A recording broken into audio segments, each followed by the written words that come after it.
ሰላም እንደናችሁ ተመልካቾቻችን ሳምንታዊ የብርቶች መሰናዷችን ተጀምሯል። በዛሬው መሰናዷችን በዋቱ ከተማ ነው የምገኘው። ከአንድ እንግዳ ጋር ቆይታ የማደርግ ነው የሚሆነው። ይህ እንግዳ ከየት ተነስቶ ወዴት የስኬት መንገዱስ ምን ይመስላል የሚለውን ወደ እናንተ የማደርስ ነው የሚሆነው።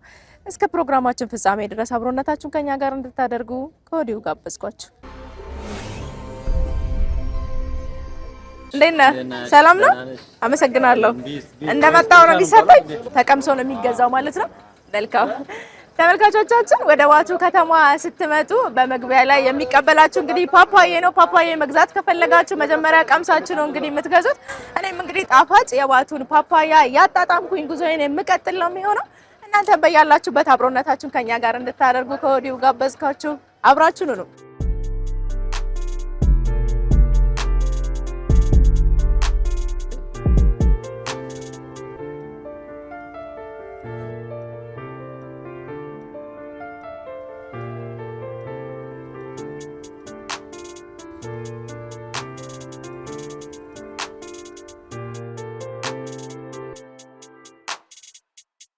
እንኳን ደህና መጣሽ። እንደምንሽ? ሰላም ነሽ? እንዴት ነሽ? ሰላም ነው?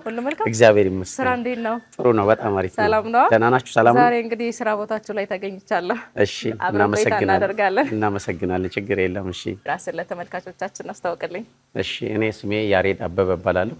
ባቱ ከተማ ምኖር፣ በግብርና ዘርፍ መተዳደር፣ የራሴ ፋርም ያለኝ ዴሪ ፋርም አለኝ።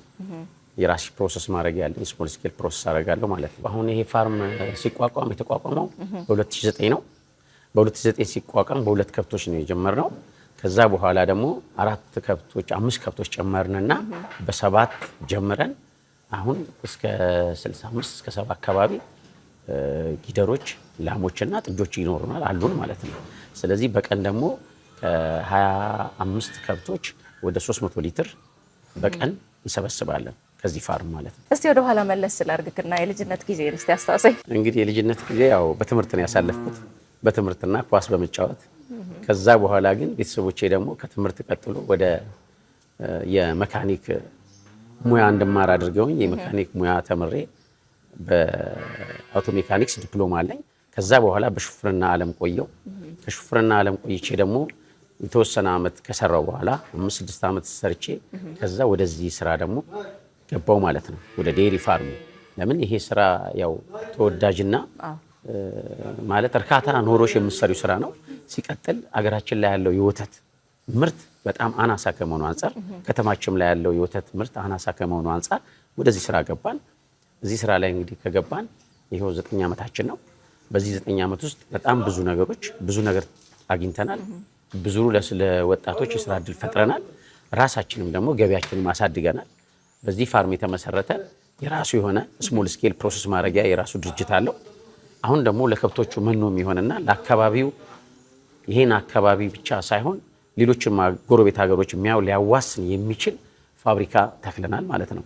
ያ ፋብሪካ እንግዲህ የከብቶቹን የወተት ምርት፣ የወተት ጥራት እና ተደራሽነት እንዲሆን ከማድረግ በሰፊ እየሰራ ነው ማለት ነው።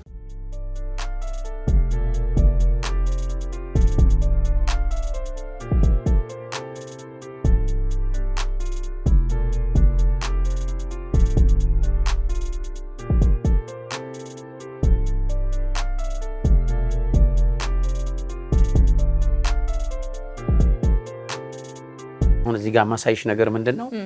ይሄ ፋርም መጀመሪያ ስንጀምር የነበረው ኖርማል ማለት ትራዲሽናል እውቀት ሳይኖረን ዝም ብለን በግምት የምንሰራው ስራ ነበረ፣ ባህላዊ ስራ ነበረ። አሁን ግን ካገኘናቸው ሌላ ሀገሮች ሄደን ከወሰድነው ስልጠና አንጻር መንግስትም ከሚሰጠን ድጋፍ፣ መንግስታዊ ያልሆኑ ድርጅቶች ደግሞ እነሱ ጋር ያለ ሊንክ የጠበቀ ነውና ከነሱ በሰጡን ስልጠናዎች ይህን ፋርም በአዲስ መልክ ለላሞቹ ምቹ እንዲሆን አድርገናል ማለት ነው። ይሄ ፋርም እንደምታየው 4 ካታጎሪ ወደ 5 ካታጎሪ ነው ያለው ቤታቸው ማለት ነው። እዛ ጋር ከፍተኛ ምርት የሚሰጡ ላሞች አሉ። እዛ ጋር መካከለኛ የሚሰጡ አሉ።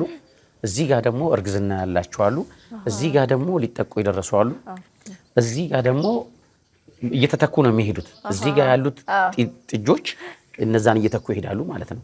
ትንንሾቹ ደግሞ እዚህና እዛ ለብቻቸው ይቀመጣሉ ማለት ነው። እንደ ውልደታቸው ሁሉ እዚህ ጋር ናቸው ትንንሾቹ ማለት ነው። እና በሳይዝ ነው በእድሜያቸው ነው የሚወሰነው።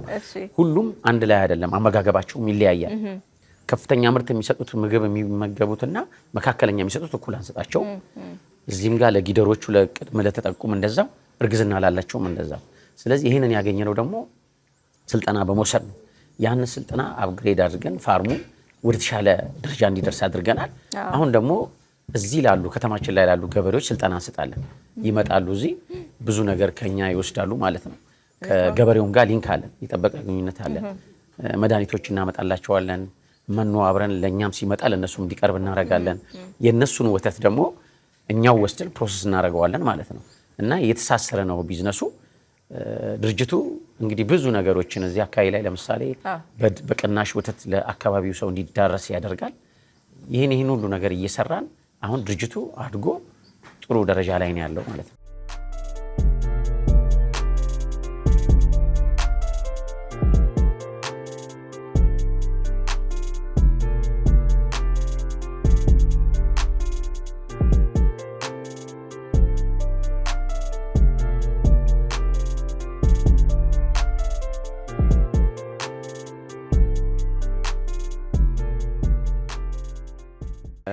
እንግዲህ ከብቶቹ ጋር ያሉት ነገሮች ይሄን ይመስላሉ። እያንዳንዱን ነገር አይተሻል።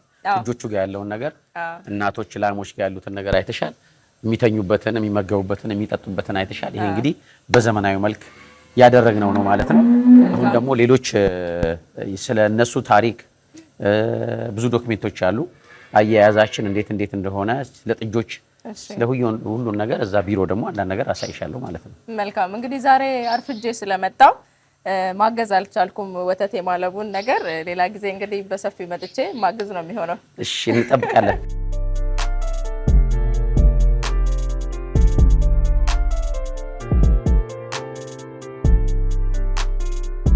ቢሮአችን ይሄን ይመስላል። አሁን ይሄ የምታየው ነገር ምንድነው? የአህያ ወተት ሽልማት ውስጥ ከየካቲት 2015 ጀምሮ ከፍተኛ ምርት መስጠት በየደረጃቸው የተቀመጡ ላሞች ናቸው። ወደዚህ ጋር ደግሞ ስንመጣ ይሄ በኢትዮጵያ አቆጣጠር ነው። ይሄ ከሲአርኤስ ከሚባል ድርጅት ነው። ከአሜሪካን ሀገር መጥቶ ነው እኔ ስልጠና ሊሰጠኝ ለ15 ቀን እዚህ የተቀመጠው ማለት ነው። ሲመጣ ይሄን በውጭ አቆጣጠር ነው ይዞልኝ የመጣው። ይሄ ለኛ ሀገር ደግሞ አቆጣጠር አመቺ ስላልሆነ እዚሁ ተቀምጦ ጳጉሜን ጨምሮ 13ኛ ወር ማለት ነው እሱ አካቶ ይሄ ሁሉም ፋርም ውስጥ ሊቀመጥ የሚገባ ዳታ ነው። ይሄ ዳታ ማለት ለምሳሌ ላሚቷ የምትጠቃበት ቀን የመራቢያ ቀን ይላል፣ የሚቀጥለው መራቢያ ይላል፣ ወተቱ የሚቆምበት ቀን ይላል ማለት 7 ወር ሲሞላት የምትቆምበት፣ ከዛ በኋላ ከ21 ቀን በፊት ይላል። ይሄኛው ደግሞ መውለጃዋ ነው። እዚህ ጋር የተጠቃች ከብት መውለጃዋን እኛ እዚህ ነው የምንይዘው። ይሄ ማለት እንግዲህ መስከረምም ጳጉሜም የተጠቃ ከብት ይሄው የጳጉሜም ዳታ አለ። ማንንም ጋር አይቸገርም። ይሄ ሁሉም ቤት ሊኖር የሚገባና እኛም እንጠቀምበት ነው። አሁን ይሄ እንዳይወሳሰብ ይሄ የአመት ስለሆነ ሪከርዱ እዚህ ጋር ደግሞ ስትመጪ አሁን ላይ ተጠቅጠው ያሉ ከብቶቻችን የሚያሳይ ነው። ይኸውልሽ እንደዚህ አሁን በቁጥር 1 2 3 እያልን ይሄ ሁሉ አሁን ላይ ተጠቅተዋል ማለት ነው። ያኛው የሚጠቅሰው የሙሉ የአመቱን በአመት ውስጥ መስከረም ይሁን ጥቅምት ፍላጎት ያሳየው ከብት ተጠቅቶ ለውጤታማነት የሚያሳይ ነው። ፋርማችን አሳድገን በአቬሬጅ 21 ያ ማለት 11 ነበረ እጥፍ ማለት ነው። ይሄን እዚህ ጋር ደርሷል ማለት ነውና በዚህ መልክ እዚህ ጋር የምታያቸው ዶክመንቶች ደግሞ ሁሉም ጥጆቹ ሲወለዱ ይመዘናሉ። ይመዘኑና በቀን ግማሽ ኪሎ መጨመር አለባት። ካልጨመረች ችግር አለ ማለት ነው። ወይ ወተት በአግባቡ የተሰጣት አይደለም፣ ኦር እንክብካቤ ችግር አለ፣ ወይ መጀመሪያ ላሚቷ እርጉዝ እያለች ያልሰጠነው ጥሩ ነገር አለ ማለት ነው። ያንን በማየት እያንዳንዱ እየተመዘነ ዳታው በዚህ ነው የሚሄደው ማለት ነው። እያንዳንዱ ነገር እዚህ ላይ የምታየው ሁሉ የተቀመጠው እና በዛ መልክ ይሄዳል። ሌሎቹ እያንዳንዱ ከብቶቹ የሚመገቡት ምግብ ዴይሊ ይመዘገባል፣ የወተቱ ይመዘገባል። ውጤታችን እዚሁ እናውቃለን። በእንደዚህ አይነት መልክ ነው የምንሄደው። እነዚህ ውጭ የወሰድናቸው ሰርቲፊኬቶች ናቸው፣ ኬንያ፣ ኡጋንዳ ምናምን። ይሄ ደግሞ ከተማ ውስጥ የሚሰጡን የምንሰራቸው በጎ ስራዎች ብዙ ስላሉ ከመንግስት የምናገኛቸው ከተለያዩ ድርጅቶች የሚሰጡን በብዙ ነገር እዚህ ከተማው ላይ የምንሳተፈው። አሁን እንግዲህ ይሄን ጨረስን። አሁን ፋብሪካ ጋር እንሄድና ያለውን ፋብሪካው እንዴት እንደሆነ እንዴት እንደሚሰራ አንዳንድ ነገሮች አሳይቻችሁ ከዛ ወደ ወተቱ ደግሞ የምናከፋፍልበት ቦታ እንሄዳለን ማለት ነው። እሺ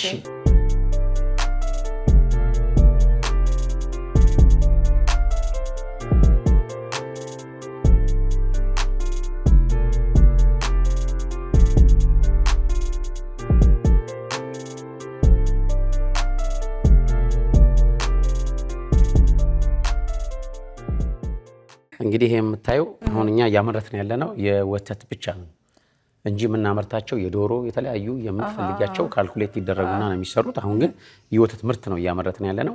ይህንንም ብዙ ወደ ገበያ ገና አልገባንም። የራሳችን ከብቶች ሪሰርች እየሰራን ነው።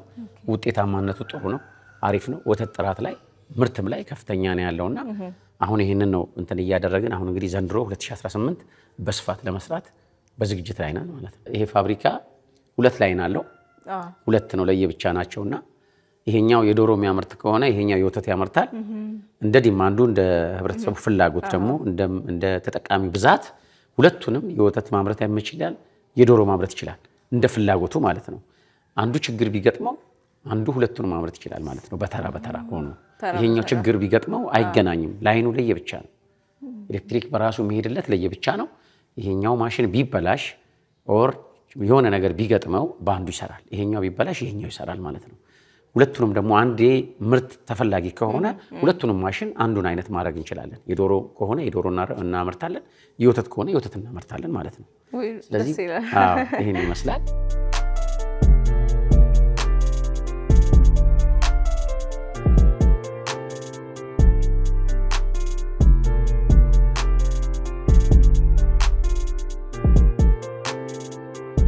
የተከበራችሁ ተመልካቾቻችን ከኦቤን ሆርን ኦፍ አፍሪካ ወደ እናንተ እየደረሰ ያለው የብርቶቹ መሰናዷችን ነው።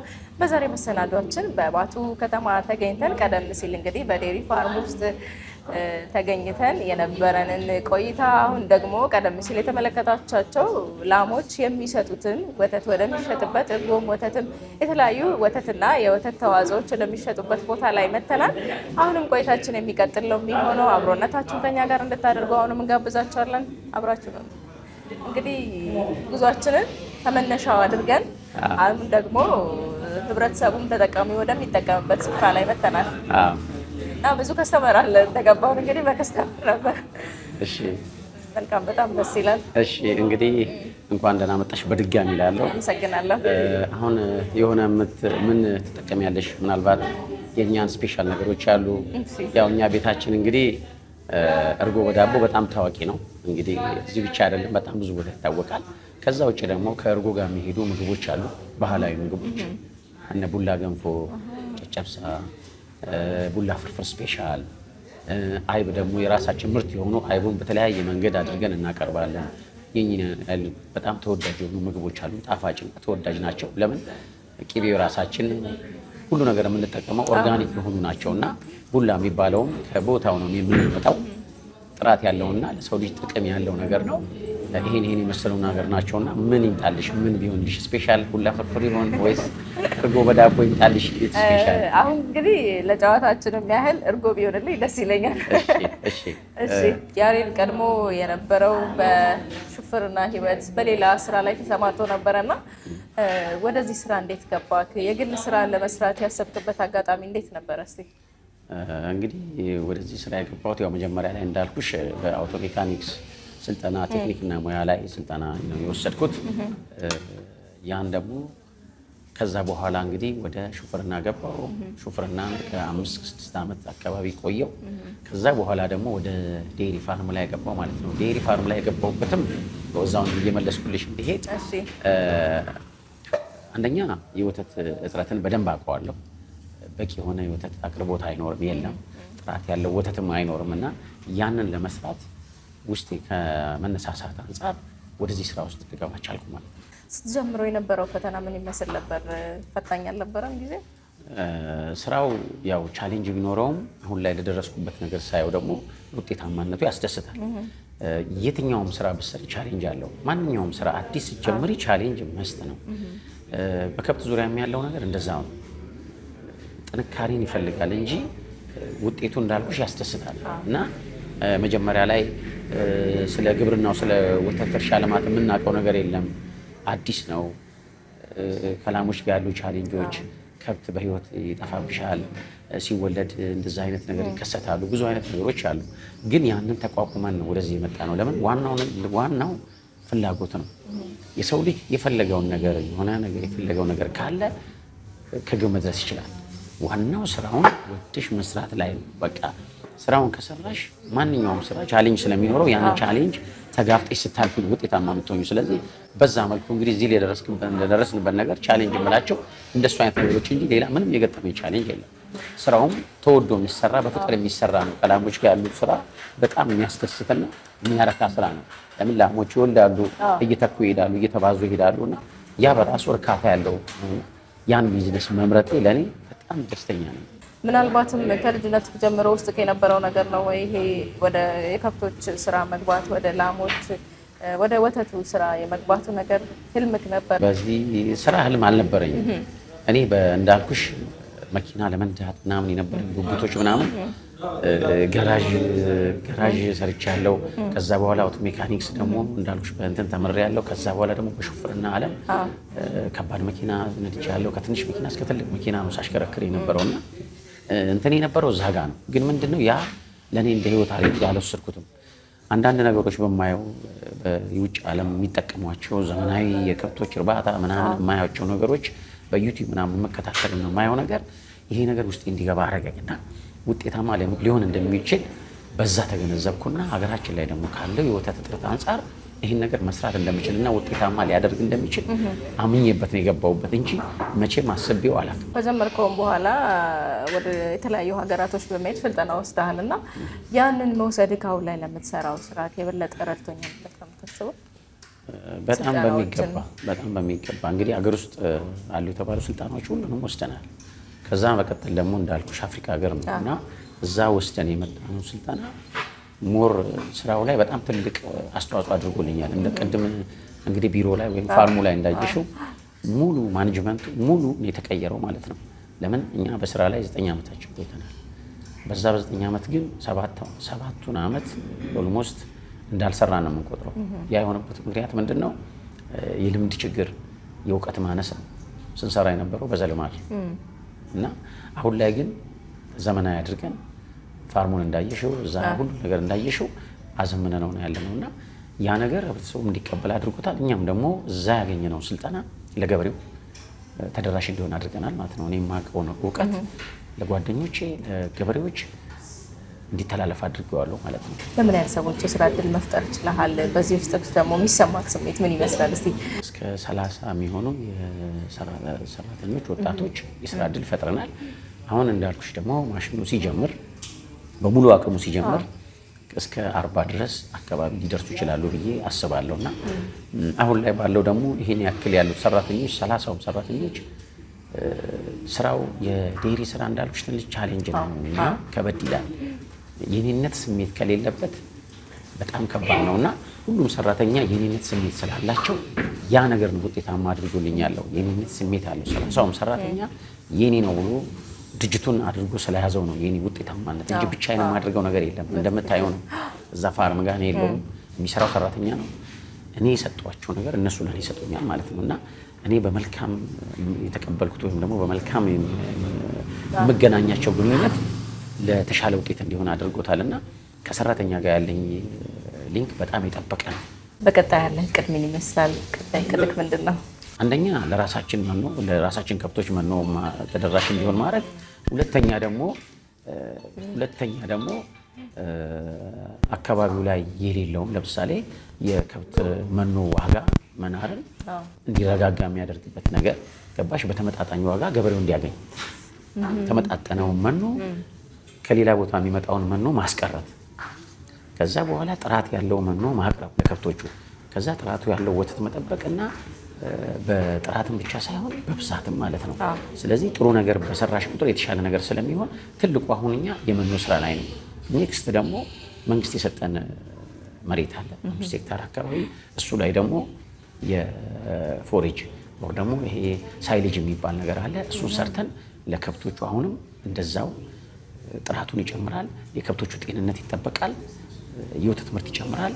ብዙ ነገር አለና እነሱን ሂደት እንግዲህ የምናካሄደው አሁን ቀጣይ እሱ ነው። ወደዚህ ስራ መግባት ለሚፈልጉ በተለያዩ መንገድ ላይ ለሚገኙ ወጣቶች ማስተላለፍ የሚፈልገው መልእክት ካለ? ወጣቱ ምንድነው በአጭር ጊዜ የሚገኝ ነገር ማሰብ ሳይሆን ቻሌንጅን ተጋፍጦ ማለፍ እንዳለበት ማሰብ እና ምን አይነት ስራ መስራት አለብኝ የሚለውን ነገር አስቦ ይህን ስራ ላይ ቻሌንጅ ቢኖረውም ቻሌንጅ ተጋፍጦ ማለፍን መልመድ አለበት ብዬ ያስባለሁ። እንግዲህ ያሬድ ስለነበረን ጊዜ ስላጋራን የተለያዩ ሀሳቦች ምናልባትም ወደዚህ ስራ መግባት ለሚፈልጉ ሰዎች እጅግ በጣም ሰፊ ትምህርት እንዳገኙበትም እምነታችን ነው። ከዚህ ፕሮግራም ስላጋራን ሀሳቦችም እጅግ አድርጌ አመሰግናለሁ።